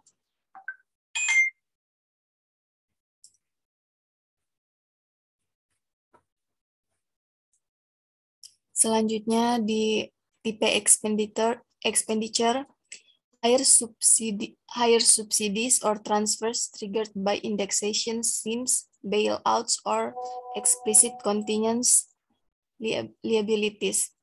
Penambahan penyertaan modal negara ke dalam modal perusahaan perseroan PT Sangyang Sri terjadi pada tahun 1997 sebesar 3.045.205.933 rupiah, dan 2006 sebesar 100 miliar, dan pada tahun 2015 sebesar 400 miliar.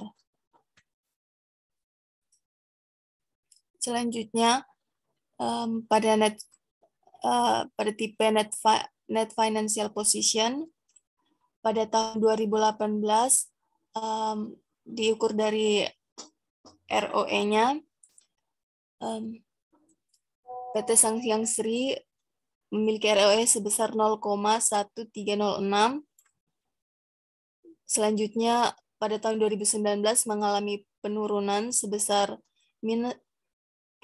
hingga mencapai minus 0,0537, dan tahun 2020 mengalami sedikit peningkatan sebesar minus 0,0291. Sedangkan jika dilihat dari ROE-nya, dari tahun 2018 sampai 2020 mengalami penurunan. Selanjutnya dilihat dari ratio of non-current liabilities to total asset. Dari tahun 2018 sampai 2020 cenderung mengalami penurunan dan sedikit peningkatan pada tahun 2020. Selanjutnya dari current ratio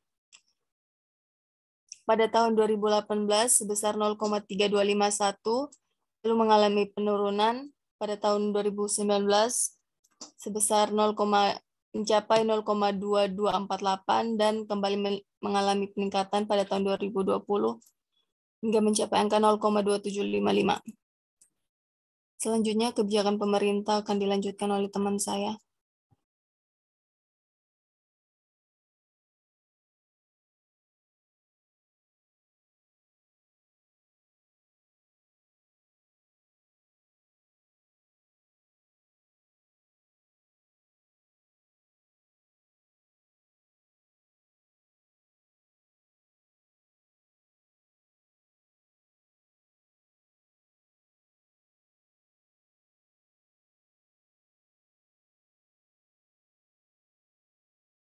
Selanjutnya, kebijakan pemerintah.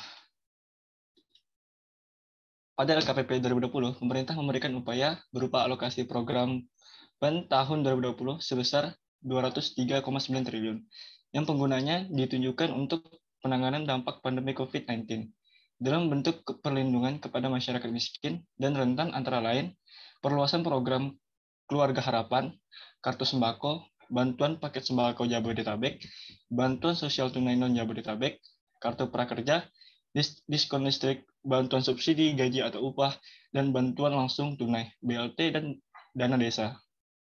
Next.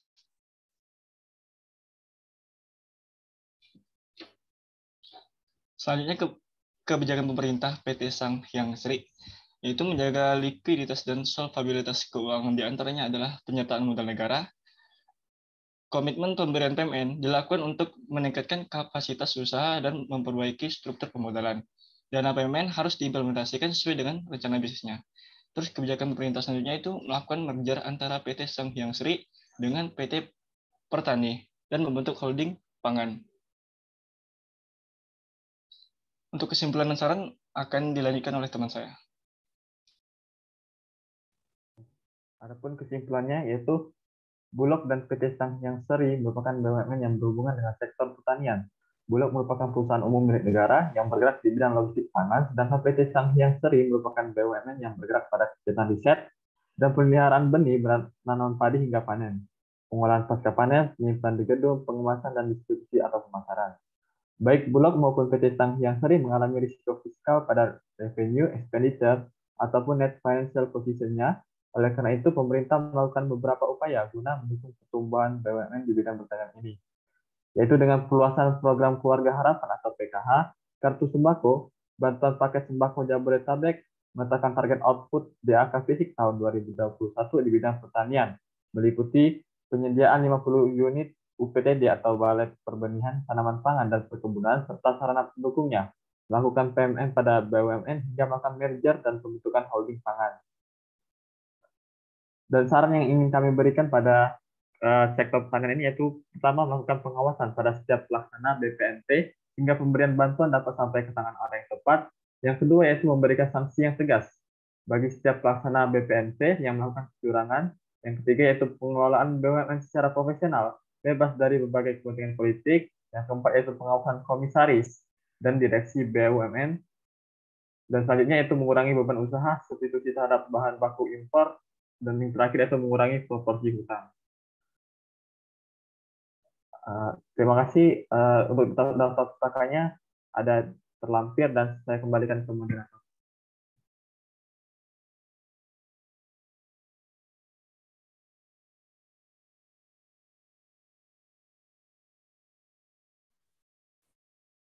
Jika ada pertanyaan, dipersilakan.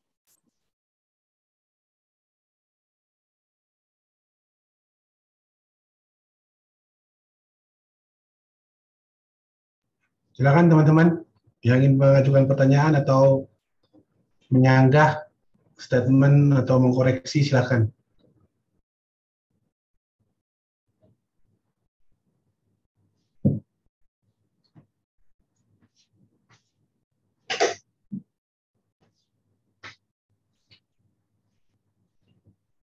Adakah?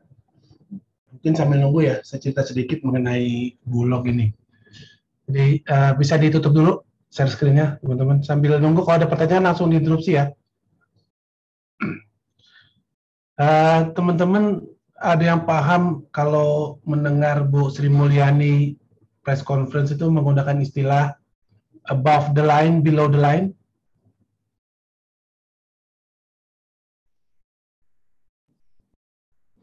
Sedikit saya jelaskan ya. Jadi kalau di APBN itu sumber pendanaan ada dua, yaitu above the line yang berasal dari internal generating sources ya, seperti PNP, penerimaan negara pajak, dan PNBP, maupun penerimaan lain-lainnya.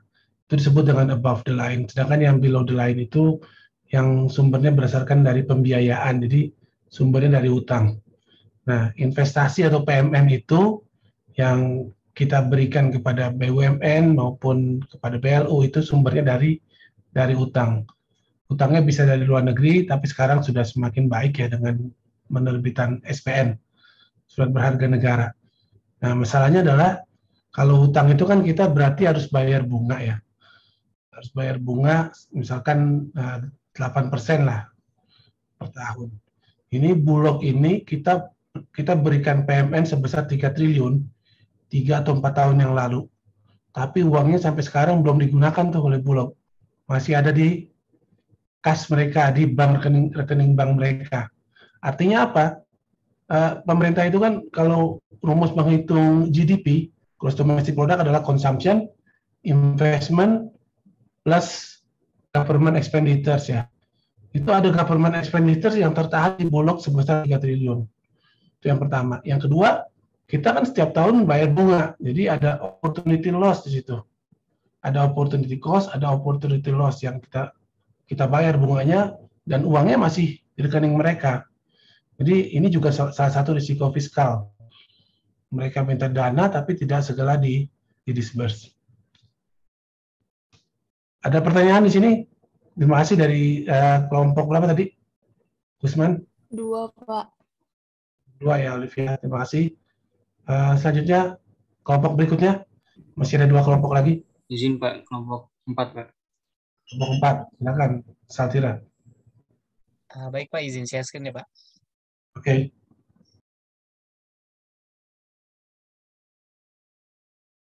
Baik, apakah teman-teman sudah terlihat? Sudahan. Baik, silakan untuk moderator dibuka. Silakan, Saltira. Assalamualaikum warahmatullahi wabarakatuh. Selamat pagi Pak Rohmat dan teman-teman sekalian. Hari ini kami akan mempresentasikan tentang penugasan dan hasil diskusi yang telah kami diskusikan minggu lalu dalam rangka menganalisis lebih lanjut terkait risiko fiskal dalam sektor BBM. Kami itu berfokus pada PT Pertamina. Selanjutnya, anggota kelompok 4 ada Edo Dwi Mahadiputra, absen 7, Farhan Ramadan, presensi 10, Novita Putri, presensi 20, dan Pandeputi Devi, presensi 22, dan saya sendiri, Saltira Asrati Lazarendi, presensi 27. Yang pertama, sebagai gambaran dahulu, yaitu ada pendahuluan berupa proses bisnis. Lanjut. Nah, ini sebagai gambaran aja bahwa Pertamina adalah perusahaan BUMN yang bergerak di bidang energi dan penyumbang dividen terbesar di Indonesia. Nah, proses bisnisnya itu mulai dari hulu dan hilir, dari eksplorasi, produksi, pengolahan, distribusi, dan pemasaran, yang berdiri sejak tanggal 10 Desember 1997. Pertamina adalah perusahaan energi nasional yang 100% kepemilikan sahamnya dimiliki oleh pemerintah. Lanjut. Jadi proses bisnis digolongkan dari sektor hulu dan hilir secara umum. Industri minyak dan gas. Sektor hulu meliputi eksplorasi dan produksi minyak, gas, dan energi panas bumi, sementara kegiatan hilir mencakup pengolahan, pemasaran, perdagangan, dan pengiriman. Dari kegiatan hulu dulu yaitu meliputi eksplorasi produk minyak, gas, dan panas bumi. Jadi contohnya itu seperti perusahaannya itu PT Pertamina Hulu Energi yang melakukan pengolahan usaha sektor hulu minyak dan gas bumi serta energi baik dalam maupun luar negeri serta kegiatan usaha yang terkait dan atau menunjang kegiatan usaha di bidang minyak dan gas bumi. Untuk yang kegiatan Pertamina Hilir itu meliputi pengolahan, pemasaran dan niaga dan perkapalan serta distribusi produk hilir baik ke dalam maupun ke luar negeri yang berasal dari kilang Pertamina maupun impor yang didukung oleh sarana transportasi darat dan laut. Usaha hilir merupakan integrasi usaha pengolahan, usaha pemasaran, usaha niaga, dan usaha perkapalan. Jadi pada sektor hilir ini terdapat PT Pertagas yang melakukan kegiatan niaga, transportasi, dan distribusi, pemrosesan, dan bisnis lainnya terkait dengan gas alam dan produk turunannya. Selanjutnya akan dijelaskan oleh rekan saya. Selanjutnya yaitu laporan direksi atau report of the board of directors yang bisa diakses pada annual report 2020 PT Pertamina. Pertamina menjalankan penugasan pemerintah terkait energi inklusif melalui berbagai program seperti BBM Satu Harga, konversi BBM ke BBG untuk nelayan Pertamina, pembangunan dan modernisasi kilang, pembangunan jaringan transmisi dan distribusi gas bumi, serta infrastruktur hilir lainnya. Next. Baik, pembahasan selanjutnya yaitu tipe dan signifikansi risiko fiskal. Yang pertama dari sisi revenue. Dalam kondisi APBN terutama dari sisi penerimaan atau pendapatan, penurunan kinerja Pertamina dapat menambah defisit anggaran APBN. Penambahan defisit ditutup dengan penerbitan surat utang negara atau SUN sehingga APBN akan semakin terbebani dengan bunga pinjaman SUN. Pertamina pernah mengikuti program pengampunan pajak atau tax amnesty pada tahun 2017 yang memberikan dampak nilai sisa rugi fiskal perusahaan tidak dapat dikompensasi dan pengakuan beban atas nilai pajak yang sebelumnya diakui sebagai pajak dibayar di muka. Selanjutnya akan dilanjutkan oleh teman saya. Lalu risiko fiskal di sisi expenditure. Sisi pengeluaran risiko fiskal dapat diidentifikasi melalui kontribusi BUMN terhadap APBN, melalui utang bersih BUMN, dan kebutuhan pembiayaan bruto BUMN. Contohnya, pada saat nilai tukar rupiah terhadap dolar Amerika Serikat mengalami depresiasi 20%, hal ini menyebabkan kebutuhan pembiayaan bruto BUMN Pertamina pada tahun 2009 meningkat antara 106,72 miliar dan 107,9 miliar agar BUMN Pertamina tetap tumbuh. Kontribusi bersih BUMN terhadap APBN semakin negatif dikarenakan naiknya nilai tukar, naiknya harga minyak, dan naiknya tingkat bunga. Membesarnya anggaran subsidi BBM yang diberikan melalui PT Pertamina menyebabkan harga minyak naik. Lalu arus kas dari pemerintah ke BUMN meningkat dan meningkatkan kebutuhan pembiayaan bruto BUMN. Contohnya, pada saat harga minyak meningkat sebesar $20 Amerika Serikat per barel, arus kas dari pemerintah ke BUMN Pertamina juga meningkat dari 1,35 triliun hingga 1,376 triliun. Kenaikan tersebut disebabkan karena kenaikan subsidi minyak dan listrik yang diberikan oleh PT Pertamina dan PT PLN. Lalu subsidi BBM yang berlebihan dapat menyebabkan lonjakan volume konsumsi di tahun berikutnya dan meningkatkan pemberian dana APBN kepada Pertamina karena di setiap tahunnya belanja subsidi BBM tersebut melebihi anggaran yang dialokasikan oleh pemerintah. Lanjut. Risiko fiskal pada posisi net financial position. Kondisi keuangan PT Pertamina khususnya dari sisi utang tercatat sampai dengan tahun 2020 adalah utang Pertamina dari global bond saja mencapai sebesar 13.950 miliar US dollar atau sekitar 200 triliun rupiah lebih. Di samping itu, total utang Pertamina jangka pendek dan jangka panjang mencapai sebesar 580 triliun lebih.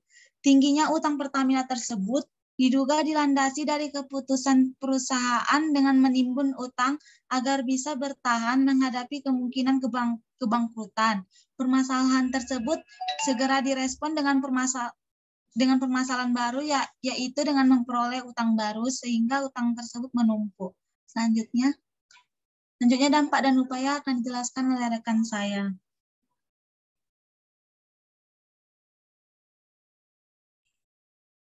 Baik, di sini saya akan menjelaskan mengenai dampak risiko fiskal dari segi dampak terhadap revenue. Pertamina memberikan kontribusi yang besar bagi penerimaan APBN negara melalui penerimaan minyak, migas, pajak, dan dividen yang dibayarkannya. Potensi penerimaan negara ini meningkat terutama dari segi penerimaan pajak, penghasilan, dan dividen. Namun demikian, dalam hal Pertamina terdapat suatu solvency risk yang tentunya kalau hal ini terjadi akan berdampak pula pada struktur APBN. Untuk menghindari risiko ini, pemerintah harus mendorong peningkatan efisiensi dan juga efektivitas biaya operasional Pertamina. Jika telah efisien, maka pemerintah juga perlu untuk melakukan penguatan solvabilitas. Dalam rangka upaya penyelamatan revenue berkaitan dengan dampak yang disebabkan dari adanya risiko fiskal tersebut, yaitu pemerintah perlu melakukan penguatan solvabilitas. Penguatan ini dapat dilakukan dengan beberapa cara ataupun alternatif, yaitu dengan cara menurunkan kebijakan dividen payout ratio yang selama ini dilakukan kurang dari 50%. Yang kedua, dilakukan penambahan modal dan penjaminan risiko gagal bayar. Ketiga cara tersebut ataupun alternatif tersebut memerlukan kajian lebih lanjut untuk mengetahui tingkat efektivitasnya, efisiensi, dan juga dampaknya pada APBN dari masing-masing cara tersebut. Selanjutnya akan dijelaskan oleh rekan saya. Baik, selanjutnya merupakan dampak dalam ekspenditur. Yang pertama yaitu dari kategori subsidi. Bagi APBN, subsidi BBM merupakan salah satu pos belanja atau pengeluaran. Di tengah penerimaan APBN yang melimpah, belanja subsidi dapat dikatakan rasional. Namun, jika dalam kondisi penerimaan APBN seperti saat ini yang sangat terbatas, tentunya subsidi BBM perlu dikendalikan untuk memberikan space bagi belanja lainnya yang memiliki tingkat prioritas lebih tinggi dan multiplier, efek yang lebih besar, untuk lebih terjaminnya kesinambungan fiskal di masa yang akan datang. Belanja subsidi BBM sudah dapat dipastikan membahayakan kesinambungan APBN dengan asumsi penerimaan dan belanja APBN lainnya tetap. Peningkatan belanja subsidi BBM juga akan meningkatkan defisit terhadap anggaran APBN kita. Dan seandainya pemerintah mempertahankan defisitnya, maka dapat dipastikan belanja subsidi akan berdampak pada realokasi belanja APBN lainnya yang akan semakin mengecil mengingat batasan defisit anggaran maksimal hanyalah 3% terhadap PDB kita.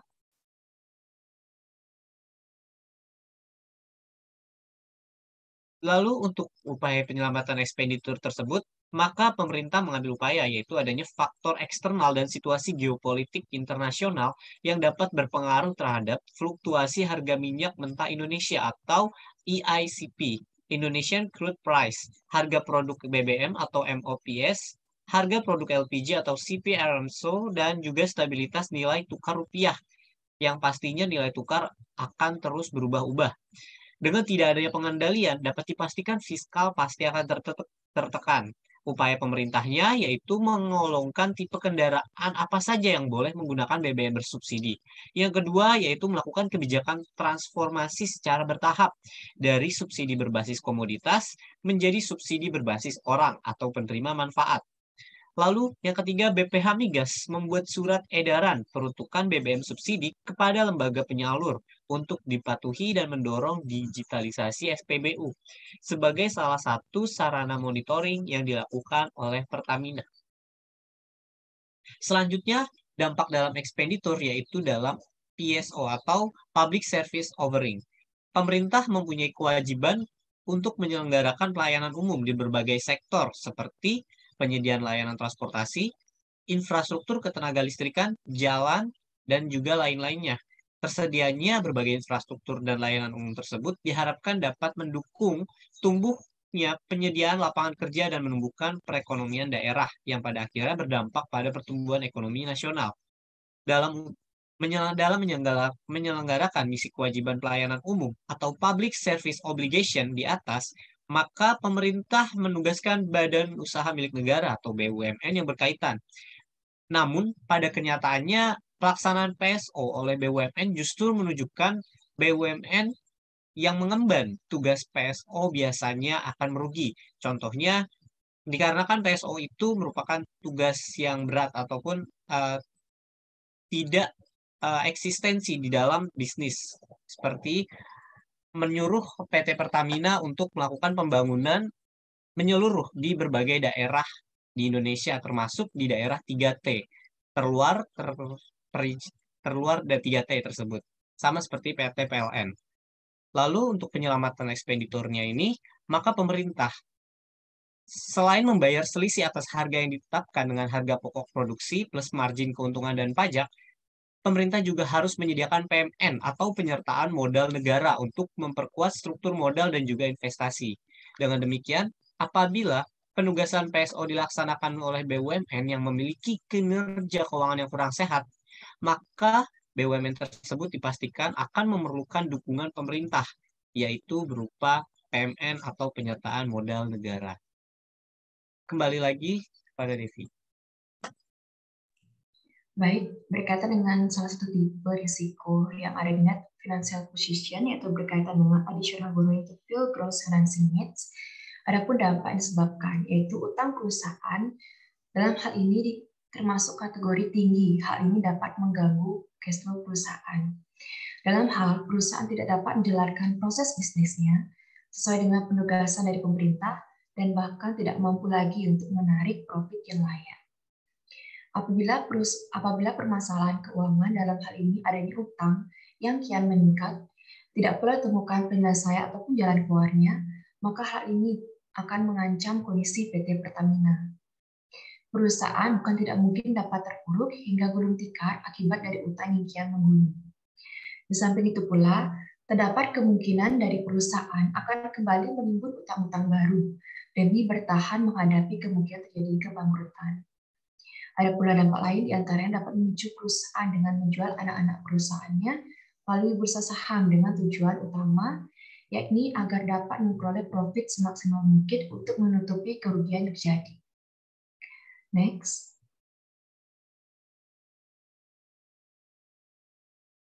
Baik, dari beberapa dampak tersebut, maka ada pun upaya yang dapat dilakukan, diantaranya beberapa strategi yang dapat dijalankan, yaitu perusahaan di antara lain dengan sinking fund atau membeli kembali atau buyback global bond sebagai bentuk dari liability management, sehingga jumlah pinjaman perusahaan dapat berkurang. Selain itu, Pertamina juga melakukan cash management dan akselerasi penagihan piutang, sehingga perusahaan memastikan seluruh dana investasi, baik yang bersumber dari equity maupun pinjaman, dapat meningkatkan pendapatan perusahaan yang pada akhirnya dapat membayar beban dari perusahaan. Di samping itu pula, pemerintah dalam hal ini Menteri Keuangan telah dapat mengalokasikan anggaran sebesar 37,83 triliun rupiah.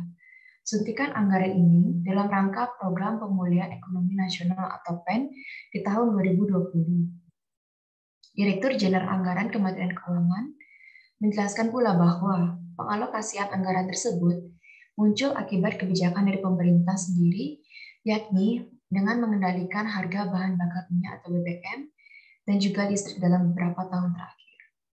Dalam hal ini, utang pemerintah terhadap PT Pertamina menyumbang beban yang tinggi terhadap kondisi keuangan perusahaan. Selanjutnya akan dijelaskan oleh rekan saya.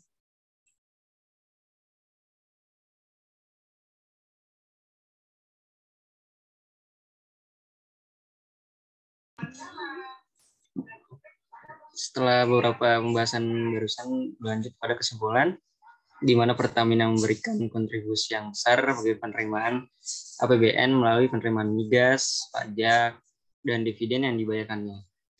Potensi penerimaan negara meningkat, terutama dari sisi penerimaan, pajak, penghasilan, dan dividen. Tapi dalam Pertamina terdapat solvency risk yang tentunya kalau terjadi akan berdampak pula pada APBN. Jadi untuk menghindari risiko ini, pemerintah harus mendorong peningkatan efisiensi dan efektivitas biaya operasional Pertamina. Jadi jika telah efisien, pemerintah perlu melakukan penguatan solvabilitas. Lalu dari segi expenditure-nya, membesarnya anggaran subsidi BBM yang diberikan melalui PT Pertamina menyebabkan harga minyak naik, arus kas dari pemerintah ke BUMN meningkat, dan meningkatkan kebutuhan pembiayaan bruto BUMN, sehingga belanja subsidi melebihi anggaran yang dialokasikan oleh pemerintah. Selanjutnya, kemudian lanjut pada rekomendasi di mana pemerintah perlu melakukan penguatan solvabilitas yang berpengaruh pada sektor BUMN dalam ruang lingkup BBM. Pemerintah perlu mengendalikan subsidi BBM untuk ruang belanja lainnya. Pemerintah sebaiknya menetapkan formula di mana harga BBM dapat berfluktuasi sesuai dengan harga minyak dunia agar dapat menentukan kapan waktu menekan belanja subsidinya. Selanjutnya, PT Pertamina agar kian meningkatkan daya saingnya dengan menciptakan nilai tambah sebagai perusahaan bertaraf internasional.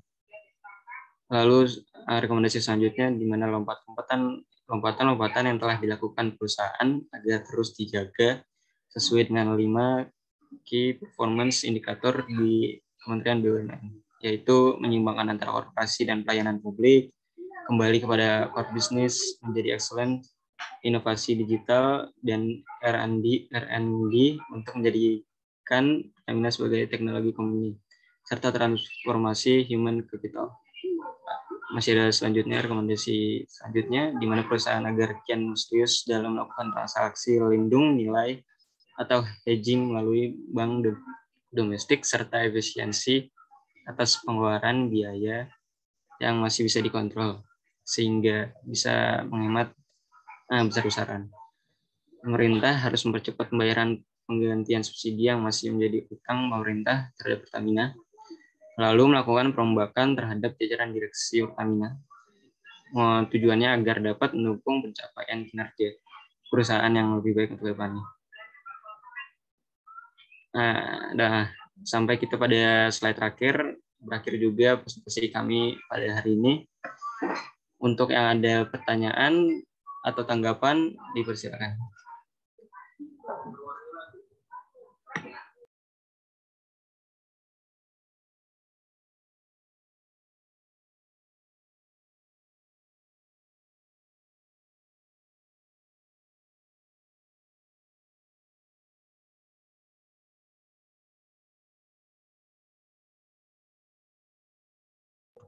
Silakan, ada pertanyaan?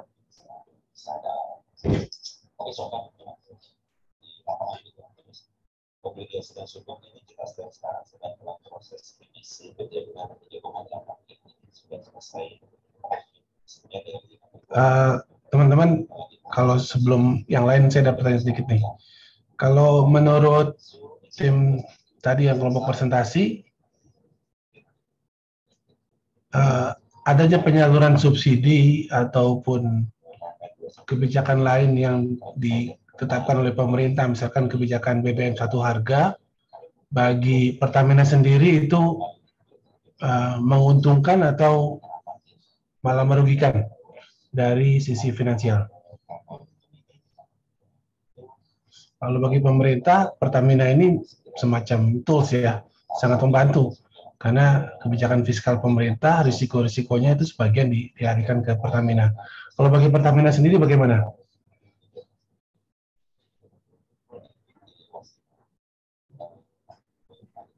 Sepertinya dari Pertamina justru adanya menguntungkan, Pak, kalau misalkan dijadikan satu harga, Pak.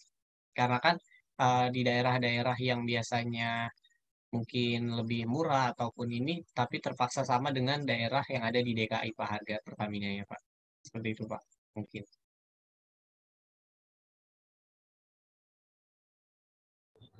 Yakin, Farhan? Bagaimana dengan di Papua? Apakah sudah memperhitungkan biaya distribusi?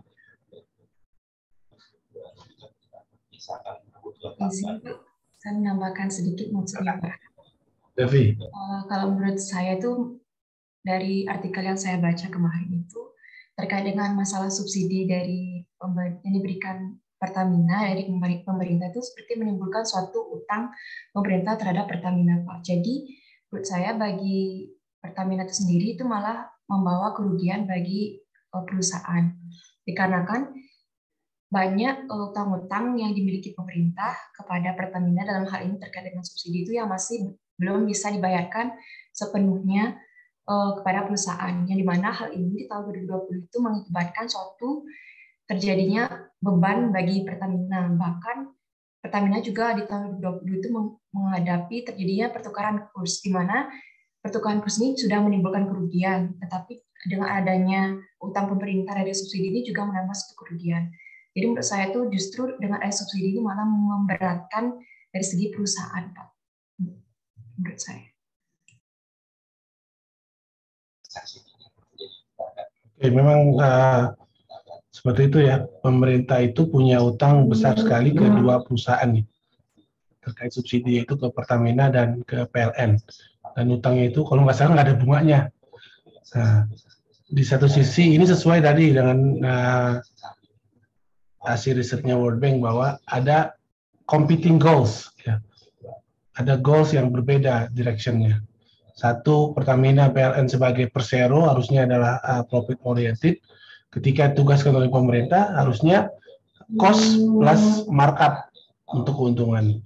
Jangan teman-teman bayangkan kalau BBM satu harga di daerah-daerah yang di Papua, di Sulawesi, di pulau-pulau terpencil itu biaya distribusinya saja sudah melebihi biaya BBM-nya gitu. Jadi di satu sisi memang seperti itu kondisinya, tapi di sisi lain pemerintah kita belum ada tools lain yang lebih baik ya, selain menggunakan BUMN yang ada, karena Pertamina, PLN itu kan jaringannya sudah luas. Kalau pemerintah harus buat sendiri jalur distribusi, itu biayanya akan jauh lebih besar. Jadi istilahnya itu given to unfavorable conditions, kondisi saat ini ya yang paling sedikit mudorotnya itu loh, paling sedikit bebannya bagi Indonesia. Ini teman-teman, ada lagi yang lain? Kalau tidak ada, saya mohon izin kita selesai terlebih dahulu. Betul ada rapat di sebelah. Untuk pekan depan, mudah-mudahan dapat narasumber. Untuk ujian UAS itu nanti kita diskusikan pekan depan deh. Atau saya kirim kisi-kisinya via WhatsApp group, tapi intinya bukan ujian tapi penulisan atau penugasan. Sampai di sini saya mohon maaf apabila ada kesalahan. Sampai jumpa lagi pekan depan. Selamat pagi menjelang siang. Wassalamualaikum warahmatullahi wabarakatuh. Waalaikumsalam warahmatullahi wabarakatuh. Terima kasih banyak, Pak. Terima kasih, Pak. Terima kasih, Pak.